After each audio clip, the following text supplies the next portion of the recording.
1절에 기록되어 있듯이 우리 1절 말씀을 한번 보시죠.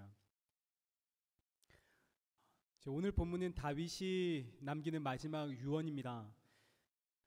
사람이 자신의 마지막 순간을 알고 마지막 순간에 마지막 말을 남겨야 한다면 그 말 속에는 당연히 그 사람의 인생이 녹여져 있을 것이고, 한평생 살아오면서 내가 가장 중요하게 여겼던 것이 무엇인지를 전달할 것이고, 또 사랑하는 자들에게 혹은 자신의 뒤를 따라오는 자들에게 내가 살아오면서 했던 그 실수와 후회들을 그들이 반복하지 않도록 삶의 지혜를 전달해 줄 겁니다.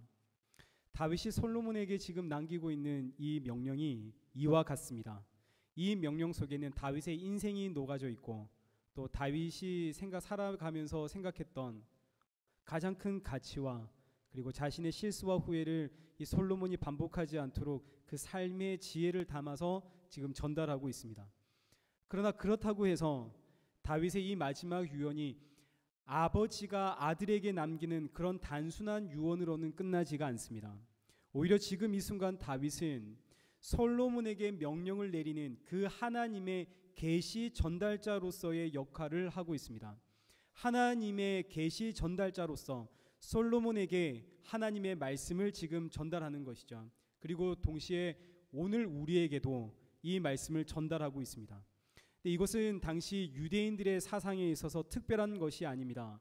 유대인들은 부모님을 하나님의 말씀을 전달하는 말씀의 전달자, 계시의 전달자로 믿어왔기 때문입니다. 그래서 10계명 제5계명에 너의 부모를 공경해라, 내 부모를 공경해라, 하나님께서 부모를 공경해라 라고 명하신 이유는 단순한 효 차원을 넘어서서 부모는 하나님의 말씀을 전달하는 계시 전달자이기 때문에 부모를 공경해라 하십니다. 그래서 대표적으로 우리 이 사실을 알 수 있는 것이 창세기에 기록되어 있는 이삭의 예입니다. 이삭이 나이가 많아서 장자 에서에게 축복을 하려고 했습니다. 그런데 동생 야곱이 아버지를 속이고 그 장자의 축복을 대신 받죠. 형 에서가 속았고 아버지 이삭이 속았습니다. 그런데 아버지 이삭은 야곱에게 내린 그 축복을 너 날 속였으니 이 축복은 무효다 라고 취소하지를 못합니다. 왜요? 그는 계시의 전달자이기 때문입니다. 하나님의 말씀을 받아 전달하는 계시의 전달자로서 감히 이 하나님의 말씀을 취소할 수 만한 그런 담력이 없었기 때문이죠. 하나님이 하셨기 때문입니다. 그래서 야곱을 향한 그 계시를 축복을 취소하지 못합니다. 또 이 자녀들은 이 사실을 너무나 잘 알고 있었기 때문에 야곱은 길을 쓰고 아버지의 축복을 받아내려고 하고, 에서는 그 동생 야곱을 죽이려고 하는 것이죠. 부모는 하나님의 말씀을 전달하는 계시의 전달자입니다. 이 역할은 오늘도 마찬가지입니다. 그래서 우리 에베소서 6장 1절의 말씀을 보시면, 자녀들아 주 안에서 너희 부모에게 순종해라, 이것이 옳으니라. 그리고 4절 말씀에 아비들아 너희 자녀를 노엽게 하지 말고 오직 주의 교훈과 훈계로 양육해라. 지금 이 말씀의 의미는 자녀들은 단순히 효의 차원에서 부모를 순종하는 것이 아니라, 부모는 하나님의 말씀과 하나님의 계명과 교훈과 훈계를 자녀들에게 전달하는 계시의 전달자로서의 부모이기에 자녀는 마땅히 부모에게 순종해야 한다라는 뜻이고, 부모는 자녀를 세상의 여러 가지 일로 그 자녀를 노엽게 만들지 말고 오직 계시의 전달자로서 주의 말씀과 교훈과 훈계로 자녀를 양육해야 한다라는 뜻입니다. 그래서 자녀의 신앙 교육은 어디 의탁해서 만들어낼 수 있는 그런 문제가 아닙니다. 자녀가 공부를 못하면 공부는 학원에 맡겨서 가르칠 수 있습니다. 예체능을 해야 한다면 전문가에서 맡겨 가르쳐야 합니다. 그러나 자녀의 신앙교육만큼은 그 누구에게도 의탁할 수 없습니다. 심지어 교회, 주일 학교에 맡겨서도 안 됩니다. 자녀의 신앙교육의 모든 1차적인 책임은 교회가 아니라 부모에게 있기 때문입니다. 왜요? 부모는 자녀에게 말씀을 전달하는 계시의 전달자로서의 책임을 하나님께로부터 받았기 때문입니다. 근데 여기서 이 책임이라고 하는 이 의미는 말씀을 전달하는 전달자로서의 책임을 의미하는 것이지, 이 자녀들이 신앙인으로서 반드시 성장했다 혹은 우리의 자녀들은 아직도 신앙인이 아니다의 책임을 말하는 것은 아닙니다. 자녀의 믿음과 신앙은 오직 하나님께 달려 있습니다. 부모의 책임이란 말씀을 듣든지 아니 듣든지 이 말씀을 전달하는 전달자로서의 책임이다라는 뜻입니다. 그리고 이제 다윗은 지금 이 계시의 전달자로서 아버지가 아들에게 남기는 단순한 유언 정도가 아니라 성경에 기록될 만큼 솔로몬뿐만 아니라 오고 가는 모든 세대의 성도들을 향해 하나님의 말씀을 전달하는 선지자로서의 역할을 지금 하고 있다라는 뜻입니다. 그럼 이제 다윗이 솔로몬에게 그리고 오늘 우리에게 전달하고 있는 이 마지막 하나님의 말씀이 무엇인지를 우리 세 가지로 우리 함께 살펴보도록 하겠습니다. 첫 번째는 2절의 말씀입니다. 우리 2절 말씀을 한번 보시죠. 나는 이제 세상 모든 사람이 가는 길로 간다. 다윗이 죽음을 세상 모든 사람들이 가는 길이다라고 표현을 하고 있습니다. 세상 모든 사람들이 가는 길이 있습니다.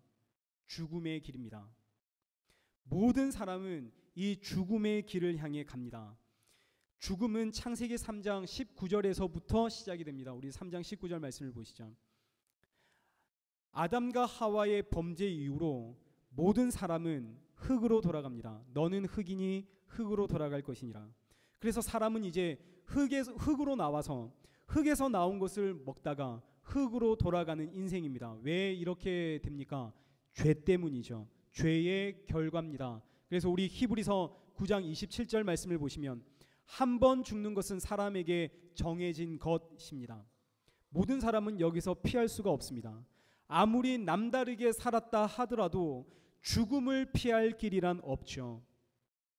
흔히 우리가 죽음을 말할 때는 네 가지로 죽음을 설명합니다. 첫째는 수명이 다해서 자연스럽게 죽는 죽음, 둘째는 갑작스러운 사고나 혹은 질병으로 인해 죽는 죽음, 그리고 셋째는 타인에 의해서 죽는 죽음, 그리고 넷째는 스스로 죽는 죽음이 있죠.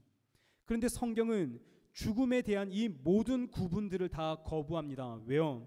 모든 죽음은 다 죄의 값이기 때문입니다. 세상의 모든 사람들은 다 자신의 죄로 죽습니다.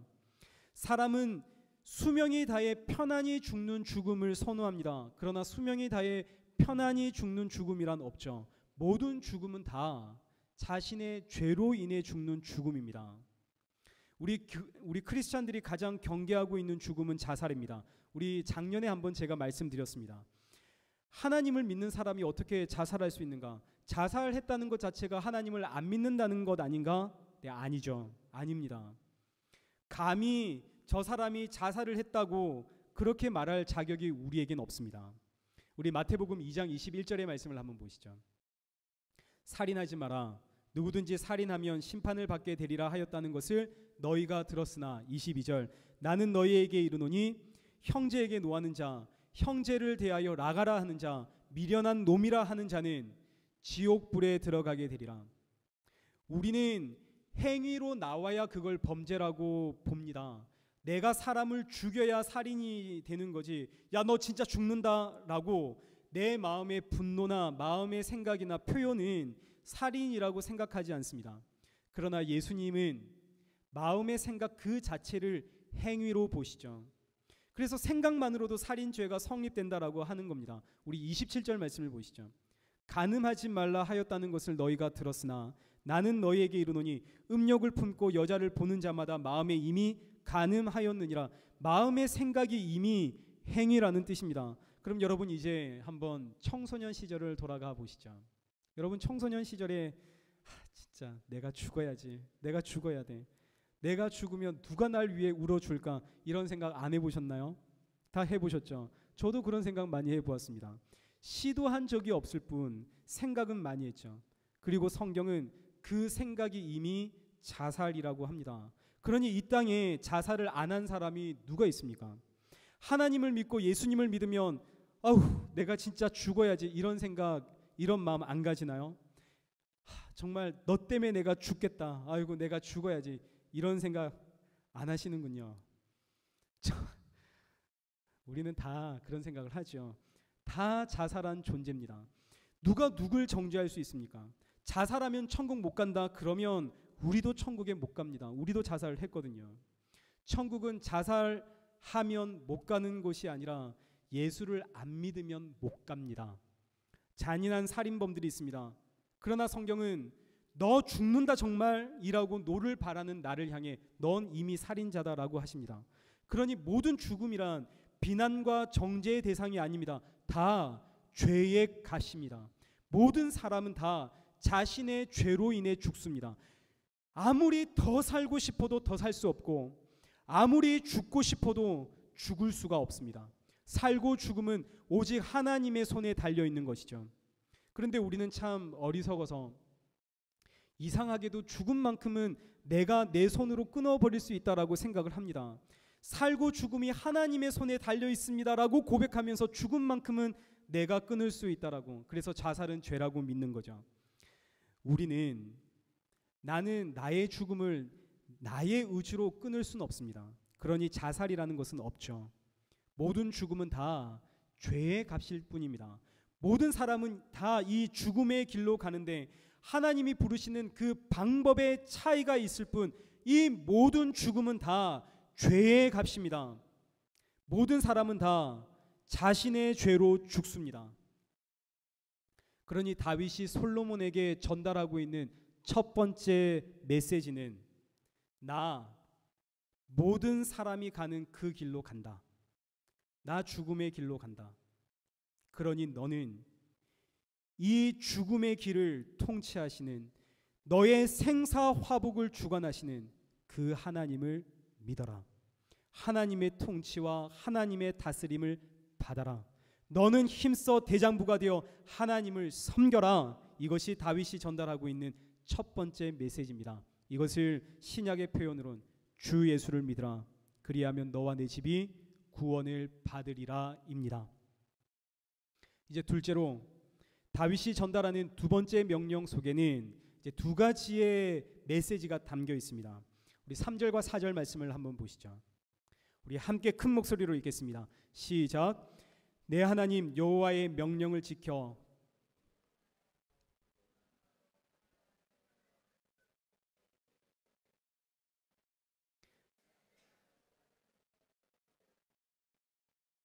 여호와께서 내 일에 대하여 말씀하시기를 만일 내 자손들이 그들의 길을 삼가 마음을 다하고 성품을 다하여 진실이 내 앞에서 행하면 이스라엘 왕 위에 오를 사람이 내게서 끊어지지 아니하리라 하신 말씀을 확실히 이루게 하시리라. 아멘. 하나님의 명령을 지켜라. 모세의 율법에 기록된 대로 다 지켜 행해라. 그리하면 어디로 가든지 형통할 것이다. 어디로 가든지 형통할 것이다. 너의 자손들은 마음과 성품을 다하여 하나님 앞에서 진실히 행하면 너의 자손들의 그 왕위는 끊어지지 아니할 것이다 라는 말씀을 다윗이 솔로몬에게 줍니다. 이제 이 말씀이 오해하기 딱 좋은 말씀이죠. 우리는 정말 형통해지기를 원합니다. 너무 형통해지는 거 그거 바라죠. 우리말 형통이란 사전적 의미가 모든 것이 내 뜻과 내 계획에 따라 잘 되어짐, 이것이 형통입니다. 우리 만사 형통하고 싶죠. 만사 형통이란 그야말로 모든 만사가 다 내 뜻과 내 계획에 따라 잘 이루어지는 것이 만사 형통입니다. 그럼 어떻게 해야 만사 형통할 수 있나요? 모든 것이 어떻게 해야 모든 것이 내 뜻을 따라 잘 이루어질 수 있을까요? 본문을 보니 아 그렇구나. 하나님의 명령을 지켜 행하고 모세의 율법에 기록된 것을 다 지켜 행하면 성경에 비추어서 옳고 그름이 무엇인지를 알고 하나님이 무엇을 좋아하고 무엇을 싫어하는지를 알고 행하면 그러면 나는 만사 형통할 수 있구나. 그러면 모든 것이 내 뜻을 따라 잘 이루어지는구나. 맞습니까? 아니죠. 아닙니다. 베드로후서 1장 20절 말씀을 보시죠. 너무나 중요한 말씀입니다. 사도 베드로가 성도를 향해 외치는 이 하나님의 말씀을 들으십시오. 먼저 알 것은 성경의 모든 예언은 사사로이 풀 것이 아니니 예언은 언제든지 사람의 뜻으로 낸 것이 아니요. 여기서 사람의 뜻으로 낸 것이 아니요. 사람의 뜻으로 낸 것, 이것이 우리가 그토록 바라고 원하는 형통이라는 뜻입니다.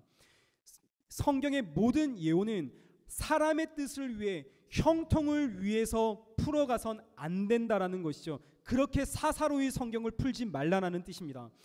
만약 성경의 모든 말씀을 자신의 욕심을 위해서, 자신의 뜻과 마음의 소원과 계획을 위해서 성경을 풀어간다면 바로 그것이 성경을 사사로이 푼 것이다 라는 뜻입니다. 성경의 말씀을 가지고, 이 말씀은 내 교회가 잘 되고 내 가정이 잘 되고 내 직장이 잘 되도록 주시는 말씀입니다 라고 풀고 해석하면 그럼 얼마나 은혜롭고 얼마나 듣기에 좋나요? 그러나 성경을 절대로 그렇게 풀어선 안 된다라는 것이죠. 왜요? 성경의 모든 예언은 나의 형통이 아니라 내 뜻이 이루어지는 그 비밀이 담겨 있는 것이 아니라 성경에 기록되어 있는 모든 말씀은 다 예수 그리스도를 가리키고 있기 때문입니다. 모든 예언, 모든 말씀은 다 성도, 나의 형통에 있는 것이 아니라 예수 그리스도를 가리키고 있습니다. 따라서 오늘 본문, 하나님의 말씀을 다 지켜 행하라, 그리하면 네가 어디로 가든지 형통하리라. 여기서 아멘, 주의 말씀을 다 지켜 행해서 그래서 저도 형통한 사람 되겠습니다가 되면 안 됩니다. 그렇게 오해하면 안 되는 것이죠. 여기에 무슨 예수님이 있습니까? 아멘, 저 그렇게 형통한 사람 되겠습니다. 여기에 뭐 어디에 예수 그리스도가 있나요? 그저 내 욕심과 내 욕망만이 있을 뿐이죠. 다윗이 전달하는 이 말씀의, 이 명령의 첫 번째 의미는 우린 다 죄인이다 라는 뜻입니다. 다윗이 솔로몬에게 이 말씀을 전달할 때 하나님의 명령과 모세의 율법을 다 지켜 행하라, 그러면 너 형통한 사람이 된다, 이 말씀을 전달할 때 사실 다윗 자신도 이 말씀을, 이 명령을 하나도 지켜내질 못했습니다. 우리 지난주에 살펴보았듯이 이 율법을 통해, 이 하나님의 말씀을 통해 다윗이 발견하게 된 것은 나도 죄인이구나, 나는 구제불능의 죄인이구나, 이것 다윗이 깨닫게 됩니다. 그래서 우리 로마서 7장 7절 말씀을 한번 보시죠. 하나님께서 우리에게 율법을 주신 이유, 목적이 여기에 있습니다. 로마서 7장 7절, 그런즉 우리가 무슨 말을 하리요? 율법이 죄냐? 그럴 수 없느니라. 율법으로 말미암지 않고는 내가 죄를 알지 못하였으니, 곧 율법이 탐내지 말라 하지 아니하였더라면 내가 탐심을 알지 못하였으리라. 13절, 그런즉 선한 것이 내게 사망이 되었느냐? 그럴 수 없느니라. 오직 죄가 죄로 드러나기 위하여 선한 그것으로 말미암아 나를 죽게 만들었으니 이는 계명으로 말미암아 죄로 심히 죄되게 하려 함이라. 아멘. 이것이 율법의 목적입니다. 이것이 율법의 역할입니다. 율법을 다 지켜 행하면 형통해집니다. 이것이 율법의 존재 목적이 아니라, 율법은 죄를 심히 죄되게 하려고, 죄를 죄로 알게 하려고 주신 것이 율법, 하나님의 말씀, 계명입니다. 그러니 다윗이 솔로몬에게 주는 이 두 번째 명령의 첫 번째 의미는 내 아들아, 사랑하는 내 아들아, 하나님의 말씀, 여호와의 말씀을 다 지켜 행하서 너는 이 땅에서 형통한 사람이 되라, 이걸 전달하는 것이 아니라 내 아들아, 너 죄인이라는 것 잊지 마라. 율법을 통해 네가 얼마나 죄인인지를 깨닫거라, 이 말씀을 전달하는 것이죠. 구약의 율법은 구약 시대의 모든 사람을 죄에 가두어 둡니다. 율법이라고 하는 저주 아래 가두어 두어서 예수 그리스도께로 인도하는 역할을 합니다. 우리에겐 하나님이 보내실 그 구원자가 필요하구나. 그 구원자가 없으면 이 죄에서, 이 사망에서 나 벗어날 수가 없구나. 그래서 율법은 이 죄에서 나를 구원시켜줄 그 구원자를 사모하고 기다리게 하는 것이 이 율법의 역할인 것이죠. 그리고 또 이 명령에, 다윗이 주는 이 명령의 두 번째 의미는 오직 은혜다라는 뜻입니다. 오직 은혜입니다. 우리 다윗을 한번 보시죠. 다윗은 형통한 사람입니다. 누가 뭐라 하든 다윗은 형통한 사람입니다. 틀림없죠. 그런데 다윗이 형통한 사람이 된 이유는 다윗이 하나님의 말씀과 그 모든 계명을 다 지켜 행해서 형통한 사람이 되었나요? 그렇지가 않습니다. 다윗은 하나님의 계명, 특히 왕의 명령 하나도 지켜낸 것이 없습니다. 왕이 된 다윗은 살인자요 간음자에 지나지 않습니다. 하나님의 그 율법에 의하면 다윗은 죽어도 이미 여러 번 죽었어야 할 죄인에 지나지 않습니다. 그런데 죽었어도 진작에 죽었어야 할 이 다윗이 형통의 사람이 됩니다. 왜요? 하나님의 은혜라는 것이죠. 그래서 다윗이 솔로몬에게 남기는 두 번째 명령의 의미는, 솔로몬아, 너의 너됨은 너가 잘나서가 아니라, 너가 하나님의 이 계명을 다 지켜 행해서가 아니라 오직 하나님의 은혜라는 것 절대로 잊지 마라입니다. 정리하면 여호와의 명령을 지켜 행하고 모세의 율법에 기록된 대로 다 지켜 행하면, 그리하면 너 어디로 가든지 무엇을 행하든지 형통한 사람이 될 것이다. 이 말씀은 너 그렇게 형통한 사람 되라가 아니라 해봐라. 그러면 너 죄인이라는 사실을 알게 될 것이고, 해보면 너의 너됨이 오직 하나님의 은혜라는 사실을 알게 될 것이다가 되어지는 것이죠. 오늘 우리가 하나님께서 우리에게 주신 그 말씀, 그 율법을 온전히 따라 살아가려고 하면서 이 율법을 통해서 내가 죄인이구나를 발견하지 못하면, 나의 나됨이 오직 하나님의 은혜구나, 이거 발견하지 못하면 우리 하나님 앞에 처음부터 다시 기도하셔야 합니다. 앞으로 계속 살펴보겠지만 솔로몬은 왕으로서 지켜내야 할 그 하나님의 계명을 하나도 지켜내지 못합니다. 다윗이 지켜내지 못했듯이 솔로몬 역시 아무것도 지켜내지 못하죠. 왕의 계명 여러분 기억나십니까? 첫째, 병마를 많이 두어서는 안 된다. 둘째, 아내를 많이 두어서는 안 된다. 셋째, 은금 많이 두어서는 안 된다. 솔로몬 수많은 병거를 애굽에서 사오고, 아내는 여러분 몇 명 있었는가 아시죠? 1000명입니다. 아내만 1000명을 두었습니다. 은금은 얼마나 많이 쌓아 두었는지 길거리에 돌멩이처럼 흔하게 되었습니다. 참 이걸 가지고 솔로몬은 하나님의 명령을 지켜내지 못했다고 봐야 되는데, 솔로몬이 얼마나 복을 받았는지 은금이 돌멩이처럼 많아졌다로 우리의 시선이 가면 안 된다는 것이죠. 결국 솔로몬의 이 죄로 인해서 나라가 둘로 갈라집니다. 그거 잊어서는 안 됩니다. 그런데 율법에 의하면 이 솔로몬도 죽어도 여러 번 죽어야 할 사람입니다. 온통 죄덩어리입니다. 그런데 그럼에도 불구하고 솔로몬이 될 수 있었던 것은 뭐라고요? 하나님의 은혜라고요. 오직 하나님의 은혜라는 것을 우리에게 알려주는 말씀입니다. 이제 마지막 세 번째 명령입니다.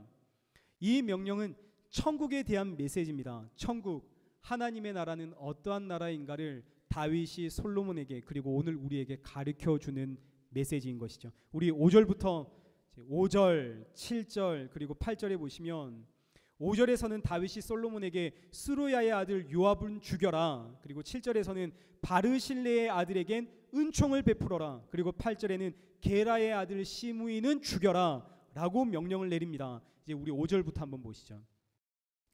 5절 보시면 다윗이 유다의 왕이 되었을 때 다윗의 군대 장관이 요압이었습니다. 이때 다윗의 적은 사울 왕의 아들이었던 이스보셋입니다. 이스보셋은 유다 지파를 제외한 나머지 11지파의 왕이었고, 이때 이 이스라엘의 군대 장관이 아브넬이었습니다. 근데 후에 아브넬이 다윗에게 와서 항복을 하죠. 다윗은 이 아브넬을 조건도 없이 이유도 없이 묻지도 않고 따지지도 않고 용서해 줍니다. 모든 것을 덮어줍니다. 그런데 다윗의 군대 장관이었던 요압은 이 아브넬을 용서하지 못하고 몰래 뒤쫓아가서 아브넬을 죽이죠. 후에 시간이 많이 지납니다. 다윗의 아들 압살롬이 반역을 일으킵니다. 다윗이 도망가죠. 이때 압살롬이 세웠던 군대 장관의 이름이 아마사입니다. 근데 나중에 또 시간이 지났습니다. 아마사 역시 다윗에게 항복하고 옵니다. 다윗은 또 이 아마사를 묻지도 않고 따지지도 않고 아무런 조건 없이 무조건 그냥 용서해 주는 것이죠. 그러나 요압은 그를 용서하지 못하고 또 몰래 따라 나가서 아마사를 죽입니다. 요압은 다윗의 충신입니다. 그리고 다윗의 군대 장관이죠. 이스보셋의 군대 장관이었던 아브넬, 압살롬의 군대 장관이었던 아마사, 요압이 죽인 것은 분명 다윗을 위한 일임에 틀림없을 겁니다. 물론 다윗에게 또 다른 군대 장관이 있어서는 안 된다라는 그런 사적 감정도 요압에게 있었겠죠. 그러나 지금 성경이 말하고자 하는 것은 다윗은 용서했는데 다윗은 오실 예수님의 모형입니다. 다윗은 이유도 없이 조건도 없이 값없이 그저 용서해 주었는데 다윗의 충신이라고 자처하고 있는 이 요압은 그들을 용서하지 못하더라. 그런 자는 천국에 들어갈 수 없다. 그 이야기를 하는 것이죠. 요압처럼 이렇게 자신의 의에 사로잡혀 있는 자, 주인은 값없이 용서했지만 나는 주인을 위해서 주인에게 해를 끼친 저자를 용서할 수 없다. 나의 그 옳고 그름이라는 나의 의에 사로잡힌 자, 그는 하나님의 나라에 합당하지 못하다. 하나님 나라에 들어갈 수 없다라는 말씀입니다. 8절에는 8절 보시면 게라의 아들 시므이가 나옵니다. 시므이는 다윗이 자신의 아들 압살롬에게 쫓겨나 급히 도망갈 때에 도망가는 다윗을 쫓아가면서 끝없이 쫓아가며 돌멩이를 던지면서 저주했던 인물입니다. 다윗을 저주했던 사람. 근데 다윗은 또 이 시므이를 아무런 조건 없이 값없이 이 시므이를 용서합니다. 시므이는 용서를 받았죠. 어마어마한 용서를 받았습니다. 값없이 조건 없이 용서받은 이 시므이, 후에 솔로몬이 이 시므이를 연금합니다. 감금시켜 놓죠. 정해진 이 장소에서 떠나지 마라. 그런데 어느 날 시므이의 종이 시므이를 피해서 도망갑니다. 주인이 잘 보살펴 주었다면 종이 도망갈 리가 없죠. 주인이 얼마나 학대하고 괴롭혔으면 종이 도망갔을까요? 그래서 이 시므이가 이 종을 잡으러 가다가 자신에게 정해진 그 장소를 벗어납니다. 그래서 솔로몬에게 잡혀 죽죠. 시므이는 은혜를 모르는 자입니다.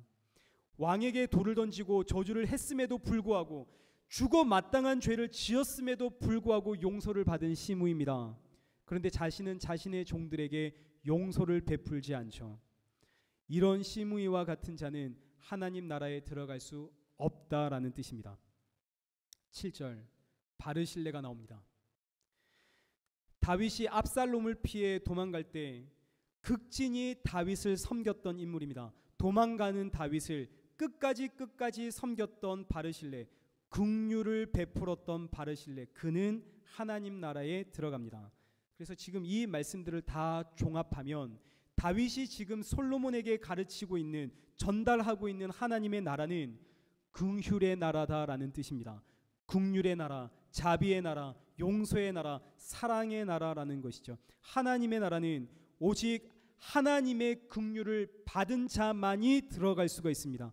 그리고 하나님의 긍휼을 받은 자는 당연히 마땅히 하나님의 긍휼을 베풀 줄 아는 자다라는 것이죠. 따라서 하나님의 나라는 오직 하나님의 긍휼과 자비와 용서와 사랑을 받은 자들만이 들어갈 수 있고, 동시에 그 자비와 사랑을 베풀 줄 모르는 자는 하나님 나라에 들어갈 수 없다라는 것을 다윗이 가르치고 있는 메시지입니다. 그래서 교회는 이 땅에 눈에 보이는 하나님의 나라입니다. 그래서 교회는 하나님의 나라로서 옳고 그름을 가려내고 시시비비를 가리는 공동체가 아니라 오직 주의 자비와 사랑과 긍휼과 은혜와 용서를 전달하는 공동체라는 것을 우리는 반드시 기억해야만 합니다. 교회가 자비와 용서와 긍휼과 사랑의 공동체다라는 이 의미는, 아니 그럼 잘못된 일이 있어도, 죄가 있어도 교회는 그럼 다 그냥 덮어두고 침묵해야 한단 말인가? 라고 오해할 수가 있습니다. 그런 이야기가 아니죠. 이 의미는 죄를 다 덮어두고 죄 앞에서 침묵해라 라는 의미가 아니라 기도해라 라는 뜻입니다. 기도하라는 것이죠. 하나님의 자비와 긍휼과 사랑은 오직 기도로서만 전달되어집니다. 그래서 교회는 기도의 공동체입니다. 계속 내 눈에 끊임없이 계속 밟히고 내 눈에 옳고 그름이 계속 보이면 그때는 기도하라는 하나님의 사인입니다. 그때는 기도해야 할 때입니다. 이제 말씀을 맺겠습니다. 제가 이 한 주 이 본문을 묵상하면서 저에게 받은 도전과 은혜를 함께 나누고 말씀을 맺겠습니다. 열왕기상 1장과 2장, 우리가 이제 3주에 걸쳐서 살펴보았던 이 1장과 2장은 다윗의 마지막 이야기들이 기록되어져 있습니다. 드디어 다윗의 인생이 막을 내리는 거죠. 이 다윗의 인생을 정리해 보면 다윗은 철저하게 현실을 살았던 사람이다 하는 것을 우리가 깨닫게 됩니다. 다윗의 생애는 그가 지은 시편과 그리고 그 신앙 고백들로 인해서 너무나 쉽게 미화되지만 사실 다윗은 지극히 현실을 살았던 사람입니다. 다윗이 현실을 살았다라는 의미는 오늘 우리가 지금 경험하고 있는 것처럼 다윗도 좌절과 수치와 분노와 실패와 고난과 환난, 그리고 때로는 승리와 기쁨과 감사와 찬양이 있는 이 현실 속에서 살았다라는 뜻입니다. 다윗의 모든 신앙 고백과 시편은 바로 이 현실 속에서 나왔습니다. 신앙생활하면서 종종 우리가 기대하게 되는 것은 이 현실의 모든 장애물들이 좀 사라지고 나를 이렇게 힘들게 하는 이 고민도 좀 사라지고 갈등도 좀 사라지고 내 눈에 흐르고 있는 이 눈물도 좀 사라지고 나를 한숨 짓게 하는 이것도 좀 사라지기를 우리는 이런 걸 기대를 하죠. 그러나 다윗의 인생을 보면 하나님과 함께하는 다윗은 더 이상 눈물을 흘릴 필요가 없더라. 하나님과 함께하는 다윗은 더 이상 한숨을 쉴 만한 어려움이나 아픔이나 눈에서 흐르는 그 눈물이나 그거 다 사라졌더라. 그것이 아니다라는 것을 우리가 깨닫게 되어집니다. 하나님과 함께하는 다윗은 여전히 고난과 고통과 아픔 속에서 한평생을 살아왔습니다. 왕이 되기 전에는 죽음을 피하기 위해 온 천지를 떠돌아다닌 인생이었고, 왕이 된 이후로는 자녀들 때문에, 아내들 때문에, 자신이 지은 죄 때문에 한평생을 고통과 고난과 눈물 속에서 살았던 인생이 다윗입니다. 이런 사실들을 우리가 알게 되면 하나님을 향한 그 기대가 우리는 좀 무너지게 되죠. 하나님 믿으니까 하나님이 지금 내 모든 상황과 환경을 확 변화시켜 주시고, 지금 나의 이 힘든 삶을 확 역전시켜 주시고, 내 눈에 흐르는 눈물과 아픔 다 사라지게 하시고, 내 삶의 모든 장애물 다 제거해 주실 거야 라는 그런 기대를 우리는 다 품고 있는데, 예수 믿고 좀 달라지는 현실을 기대했건만 이 현실은 여전히 똑같더라. 그러니 실망스럽습니다. 그런데 하나님이 우리에게 원하시는 것이 있죠. 그것은 다윗과 같은 신앙의 고백입니다. 다윗과 같은 이 신앙의 고백은 다 현실 속에서 나왔습니다. 다윗은 자신이 살아가고 있는 이 현실을 사망의 음침한 골짜기와 같다라고 표현을 했습니다. 사망의 음침한 골짜기. 이 사망의 음침한 골짜기와 같은 현실 속에서 나 마치 사형 선고를 받은 사람처럼 한평생 고난과 고통과 눈물과 한숨 속에 살았지만, 그런데 여기서 터져 나오는 다윗의 신앙의 고백은, 간증은, 다윗의 시편은 이 사망의 음침한 골짜기와 같은 현실 속에서 이 고난과 고통과 눈물과 아픔들이 있는데, 이 고난과 고통과 눈물과 아픔들이 하나님의 자녀로서의 나를 무너지게는 못하더라. 사망의 음침한 골짜기와 같은 이 삶의 현실들이 나를 무너지게 만들지는 못하더라. 왜? 하나님이 나와 함께 하시기 때문에. 하나님이 나의 힘이고, 하나님이 나의 방패고, 하나님이 나의 피난처이시기 때문에. 이것이 위대한 다윗의 승리의 고백이고, 이 고백이 오늘 우리의 입술에서 터져 나오기를 하나님이 원하십니다. 오늘 우리가 살펴본 다윗의 세 가지의 메시지는, 하나님의 통치를 받아라, 죄를 알고 은혜를 알아라, 하나님의 나라는 긍휼의 나라다,